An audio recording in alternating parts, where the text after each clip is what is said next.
If you're having trouble booting up your PC or an application is ruining your computer performance, well, don't worry, Windows is offering you a tool which is called Advanced Boot Menu, which might help you solve your problems. In this video, I will try to present every single option from this menu and how it can help you solve your problems. The easiest way to start your computer with Windows Boot Manager is to simply click on Windows button, then on Power button, and before clicking on Restart, holding the Shift button and then clicking on Restart.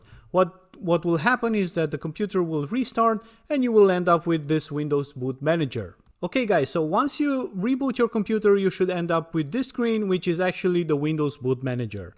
Let's go with troubleshooting. Before going into the advanced option, Windows offers you the option to reset your PC. Let's click on it.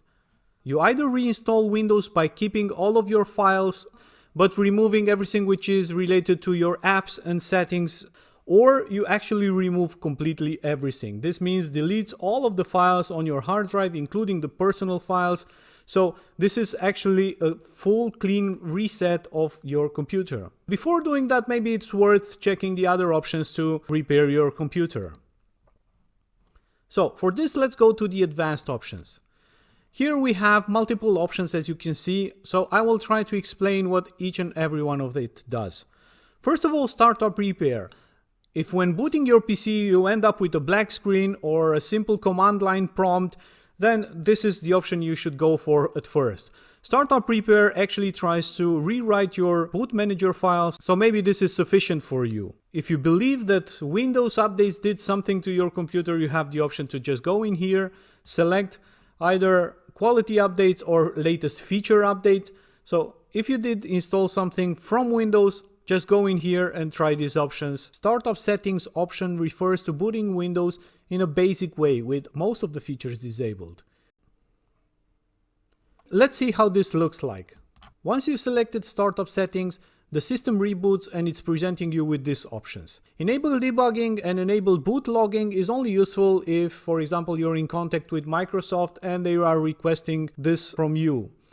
Enable low resolution video is very useful in case you just installed a new driver for your graphic card and it's messing up your video and you can't see anything on your screen. Just go with enable low resolution and uninstall the driver from your computer. Enable safe mode is also enabling low resolution mode, but is also removing everything which is not absolutely required for it to boot up. Enable safe mode is the most useful option because it's helping you troubleshoot your computer with any problem you might be having, either with drivers which are not being installed correctly or with apps which are ruining your PC.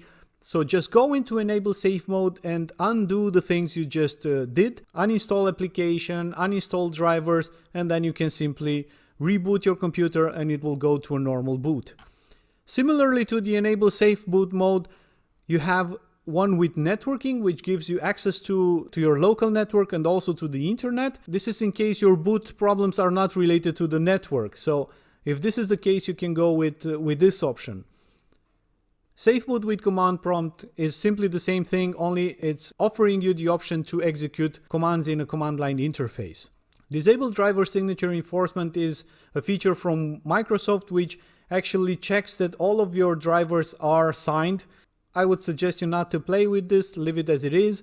Disable early launch on anti-malware protection. This is also useful because anti-malware protection, or Windows Defender as it's also called, is known to sometimes generate lots of issue when booting up. So if you're having trouble with it, then just simply select this option and it will be disabled in the early launch of the system.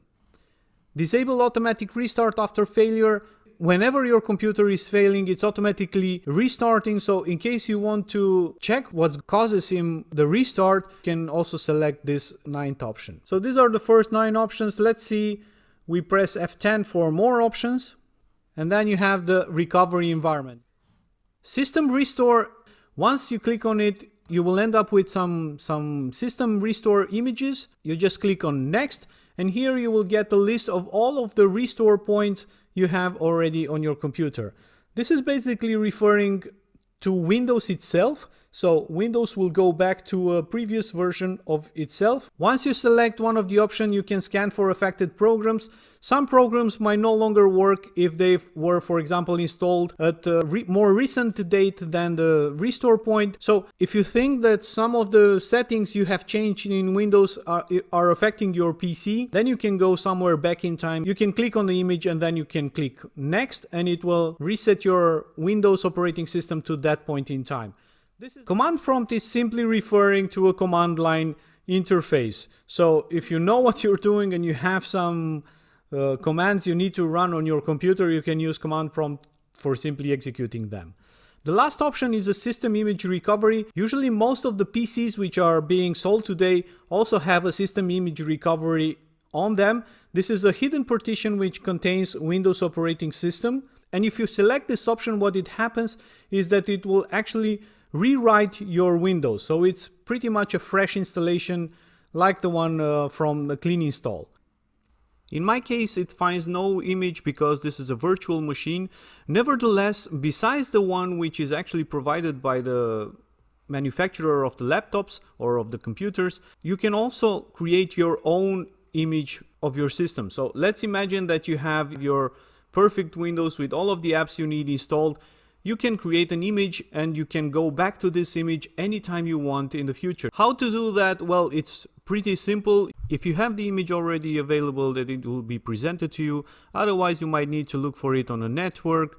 Once you located your image, just click on next and it will be applied onto your computer, meaning that everything will be erased on your computer and the data will be reverted back to everything which was on that specific image.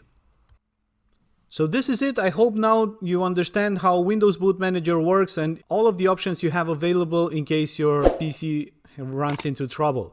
Hope this was useful for you, and if it was, subscribe, drop a like and a comment down below, and I'll get back to you. Have fun!